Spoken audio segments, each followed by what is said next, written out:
Morning, Timberline. Anybody have any questions before we start from yesterday? Troy.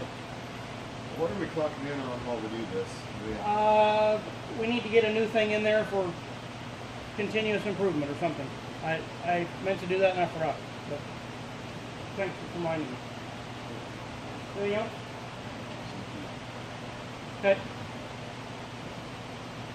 So, the 25 core principles we talked about yesterday. Does everybody understand what we mean by core? It's the center of everything we do. 3 core values. They're the foundation of everything that we do. 2 core purposes. Why we exist. 10 core goals. How we fulfill the purposes. And the 10 core actions. Our daily efforts to implement our goals. Core values. The foundation of all that we do. Honor for God in all that we say and do. If you could see Jesus standing right beside you, and you'd be ashamed to say or do whatever it is you're saying or doing, it isn't the right thing to be saying or doing. Service and respect for others, our customers, our co-workers, and our community. And humility, willingness to say, I was wrong, I'm sorry, how can I fix it? Any questions about any of these 3 things? Bunch of live wires this morning. Our core purpose is why we exist. Really simple, only 2 things, only 2 reasons why we come to work every day. Serve our customers with excellence, which means that we're going to meet their needs. We're going to meet their needs by delivering superior service. When we say service, we're talking about customer service. We want to blow their socks off. Excellent quality. We don't want to be sending out shoddy work. Lead time. We want to be servicing them in a shorter period of time than our competition can. And value. Value is not just the cheapest price. We need to be competitively priced, but we also want to give them more for their money than they can get elsewhere. And if they're only satisfied with what we've done, then we've not done a very good job. We want them to be thrilled, so much so that they tell us, hey, you guys did a good job. And they tell other people. And our second core purpose is to grow our people. That's all of us. Through daily teaching and training. We're going to be learning all the time, not only things about work, but things about our personal lives and our nation and how to be good citizens. Any questions? Any comments? Our core goals. There's 10 core goals. Our goals are how we fulfill our purposes. So 1 through 5, we're increasing throughput.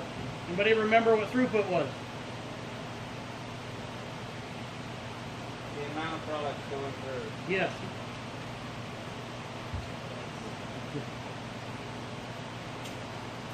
Seeing waste. If you don't recognize it, you can't do anything about it. So you got to learn to see it. And number 3, once you see it, cut it in half. And then you cut it in half again, and you cut it in half again. We're constantly focused on reducing. Inventory reduction. Anybody remember the different kinds of inventory we have? Yes? Remember what they are? That over there. Raw materials and in process. When does it become in process? When I cut it. As soon as Joel starts cutting it. When is it not in process anymore? When it's in the shipping area and the entire work order is complete. 100%.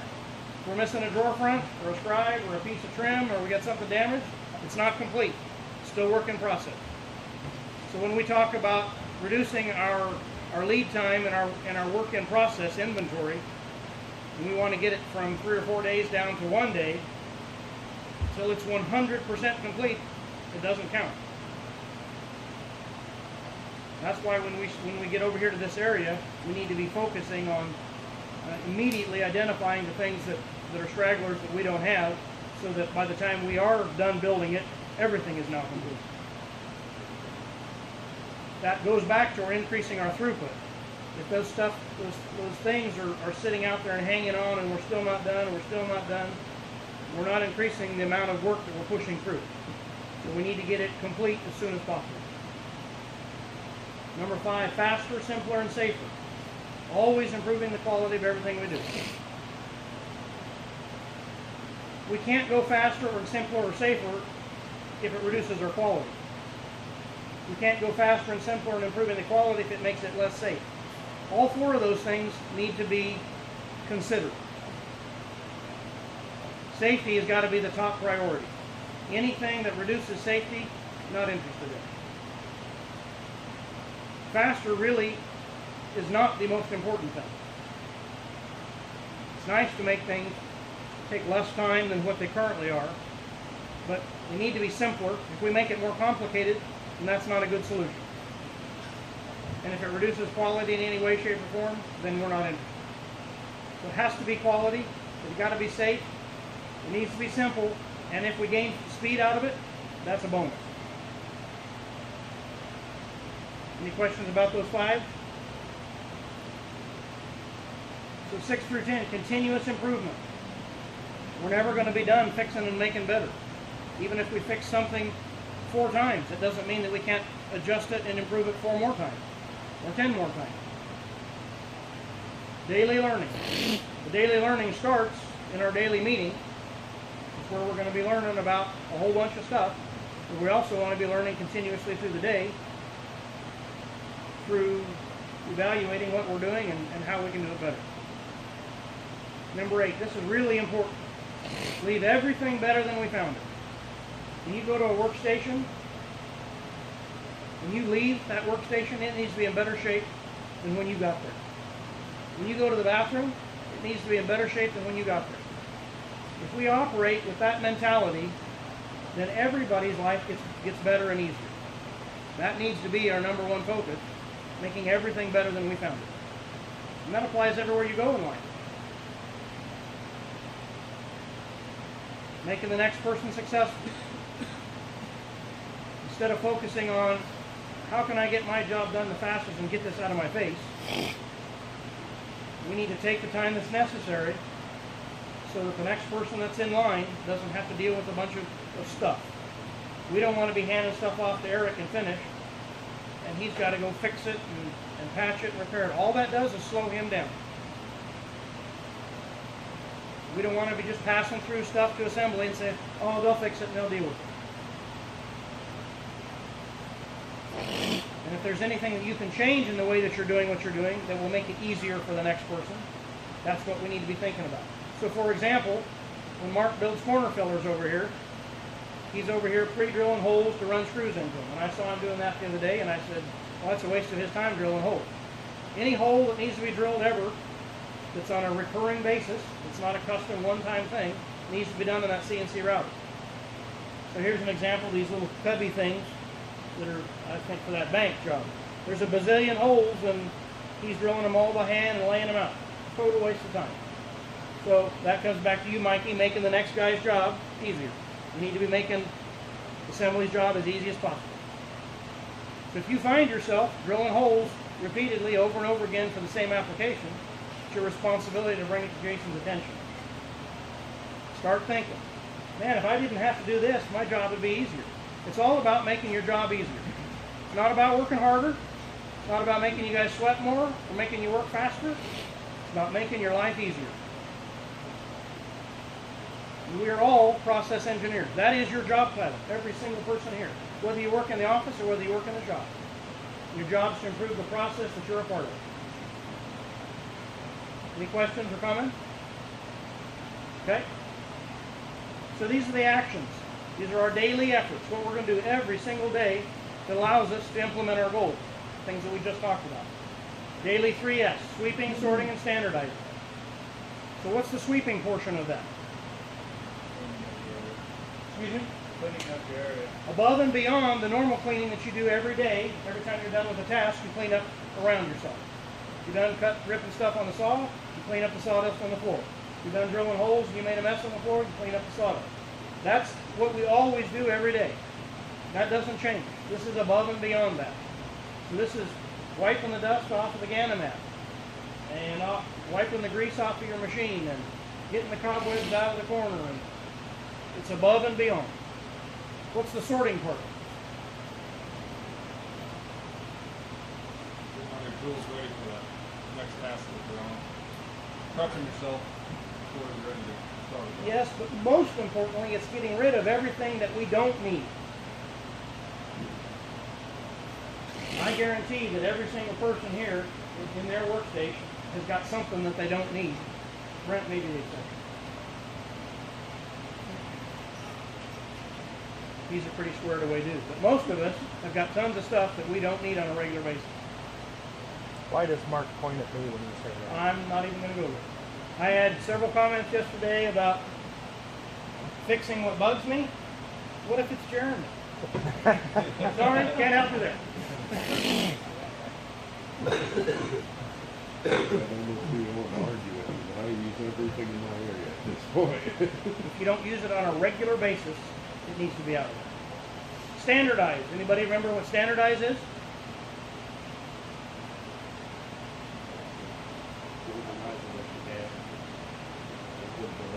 It's organization, and it's also creating processes that anybody can come do a task and do it exactly the same way you do, in exactly the same sequence, and get exactly the same results.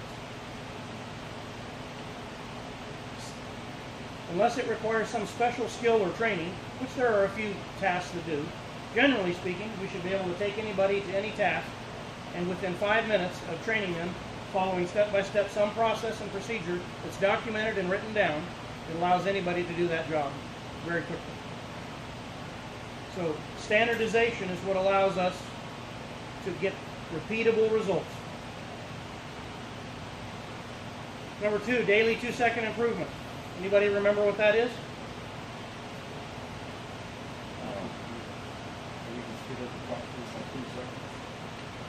Some process that you are a part of.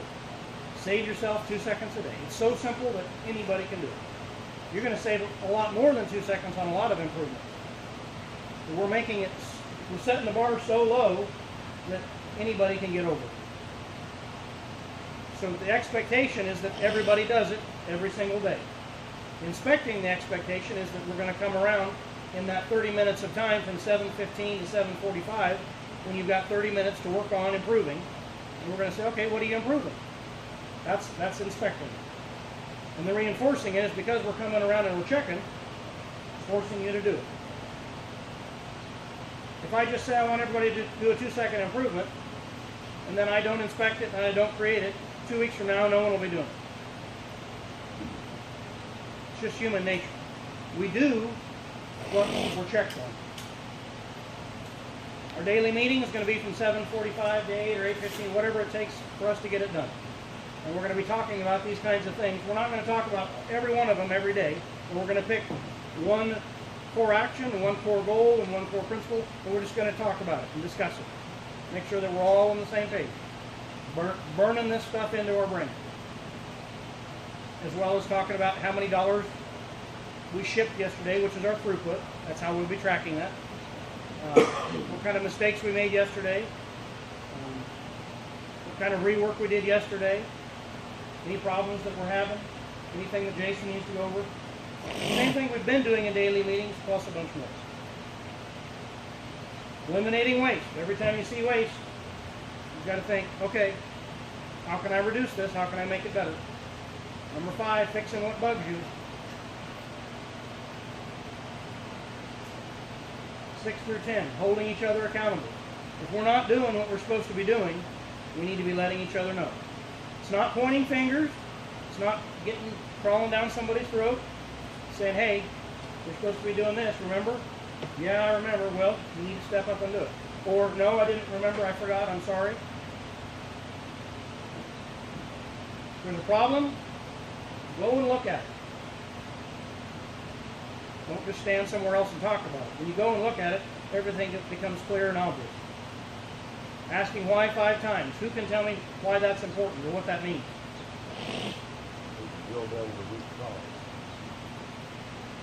We go and we just fix the problem that we see. All we're doing is dealing with the symptom of it. We're not fixing the cause of it. Never satisfied. Just because we improve something doesn't mean we're done with it. We always have room for improvement. And the before and after videos, so Mark's got an idea already for fixing something and improving it. So we're going to make a video how he's currently doing it and the strain and the issues that he deals with. And then after he fixes it, we're going to take a video again of the exact same process. This is how much easier it makes it. It allows everybody to see the improvements. And when you see other people's improvements, you get ideas for your own improvements. The book, does everybody have it? Does anybody not have it? I don't have it yet. Okay, I'm pretty sure there's one up in the office with your name on it. Required reading for everybody if you want to work here. If you don't want to read it, you don't have to work here. It's okay. The bottom line, if you boil the book down to two simple things, it's a process of continuous improvement, which is what we're looking for all day, every day in our lives, and recognizing and eliminating waste. And the 8 deadly wastes: overproduction, which means we made too much of something. Then we have to transport it, to store it in inventory, which then hides the defects, which then we have to overprocess it to go fix the defects, which means we're wasting motion, all the while our customer is waiting for us, whether it's the customer that we're shipping to or it's the next guy in assembly. And most importantly, while we're wasting all the time dealing with that waste, we're losing the potential of you guys using your brains to make life better. That little story that I just told will help you remember the 8 wastes. It's not difficult to do those things. If you use a story, it's not difficult to remember them. I can tell you that story without even looking at the board. I don't really see how overproduction is that bad of a thing, because doesn't that just give us like leverage on new products or new sales? So if I walk in the door someplace and want to buy something anywhere, I'd rather they have it on hand than have to wait, 6-8 weeks for them to make it. So, in our case, we build everything to order. Nothing that we make is standard. So we don't want to build anything over. There are other companies that make standard stock products and they inventory them. Yeah. So that's a third kind of inventory that I didn't mention because we don't have it. It's called finished goods inventory. Right. In our case, this is our finished goods inventory, but we get paid for it as soon as it's done. We can bill for it. Other companies that build to stock, meaning they put it on the shelf and hope they sell it, that's what you're talking about. The problem with that is that as it's sitting there, it gets damaged.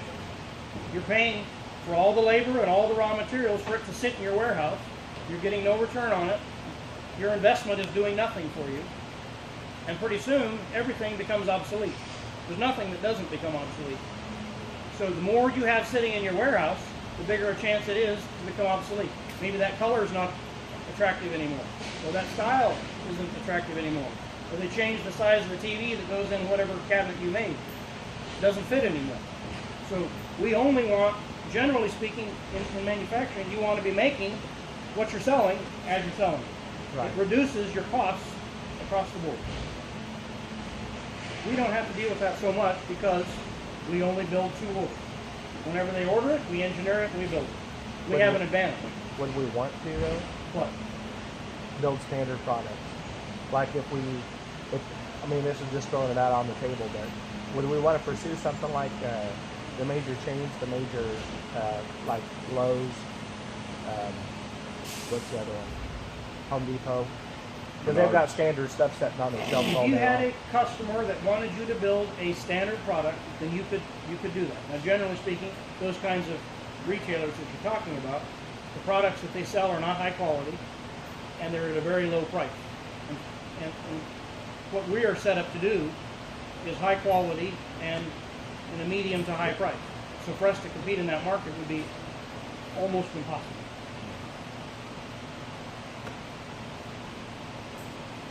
So there was a little confusion yesterday about the wage incentive. It applies both to hourly employees and salary. To get the first 50 cents an hour, you have to read the book. You're not getting 50 cents for reading the book. You got to read the book to work here. You're getting the 50 cents for memorizing the 8 wastes and showing me an example of them, of each one of them, in the shop. And once you read the book, you've got to answer the questions, which is how I know that you read it.